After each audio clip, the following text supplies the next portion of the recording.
Okay, today we're going to be tying a fly called the Stealth Goober. This is a cross between Ken Edmonds' Stealth Bomber and my own Goober bug. It does a lot of the same things that the Stealth Bomber does, but it's a little bit simpler to tie. And there are only 3 materials besides the hook that we're going to use.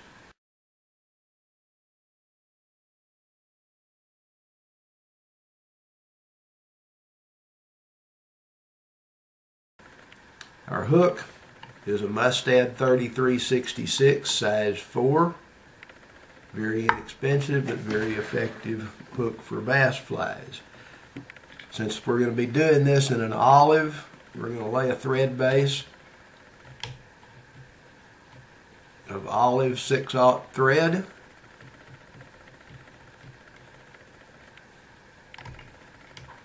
And bring our thread back just past the point of the hook. Break or cut the tag off, and the first component that goes in is the tail, which is made of 2 strands of chartreuse black barred silicone legs. I'm going to take those 2 strands and double them.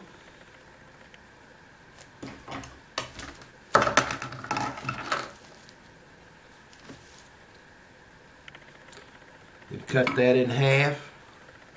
Tie the bundle in at the end of the thread here, right in the middle. Then take the frontward facing legs, bend them backwards, and tie them over the top. It gives us a tail of 8 rubber legs on this fly. Before we add our body, lay just a little bead of super glue down on this. I don't want too much because I don't want it soaking through. But we want to make sure this doesn't rotate around the hook shank. That's pretty important with any fly that has a foam base.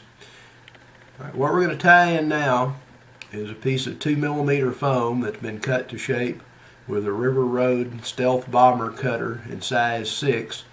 For the Stealth Bomber, it would be a little longer than this. This is actually the length that the cutter makes, which is perfect for this fly. So we want to lay it on the top of the hook so that we've got, about 3/8 of an inch of bare hook in front of the end of the foam. Go back toward the front and then bring our thread back to the rear of the fly. Our next material is about a 6.5 or 7-inch length of olive crystal flash chenille, but we're going to double that, make a loop out of it, and we're going to tie both loose ends down here at the back of the fly. Move our thread forward just a little bit there. We're going to take a little dubbing twister. This is a little Griffith dubbing twister. Put it in the loop and twist it until the chenille starts to, you'll feel it start to contract. What that does is make sure that all the fibers stand out straight instead of laying down. And then we're going to make 1 wrap away from us, 2 wraps, and then we're going to come back and kind of tuck that out of the way so that it doesn't unwind and cause us problems later. Then we're going to take 2 more strands of our silicone leg material. Again, we're going to double it, cut it in half. 2 strands go on one side of the hook shank, so that we have 2 legs roughly equal in length with, say 3/8 of an inch in between them. And then we're going to do that again on the other side. This is the standard technique that used in the Goober bug, several of the crab flies that I make, hell craws, and so forth. And once we get those legs tied in, we want to advance our thread all the way to the hook eye and let it hang. And we're going to come back with our chenille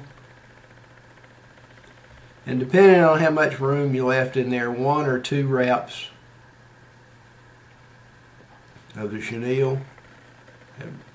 Just one there, one in front, and then tie it down.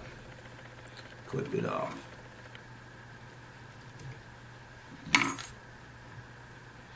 Now if we didn't have our foam piece in there, we could finish the head and this would be a goober bug. But in this case, we're going to take our foam and fold it forward, put a little tension on it so that right where it starts to flare out falls at the hook eye. And we're going to tie it down there with 2 or 3 good solid wraps. Make sure that it doesn't rotate around. Then we're going to move our thread back. Just make a loop and move it back just in front of your rubber legs. Okay, we've got a beetle looking fly going on right now, but once we get that tied down, we're going to take this front flap, fold it back,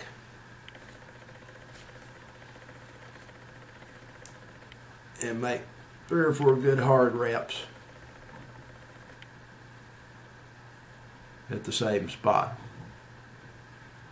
You notice what this does, this folds those front rubber legs back so that they're swept back rather than sticking straight out to the side, which is one of the advantages of this fly over the Stealth Bomber, in that it doesn't want to spin as badly when you cast it. All right, now we're going to take an extra long reach whip finisher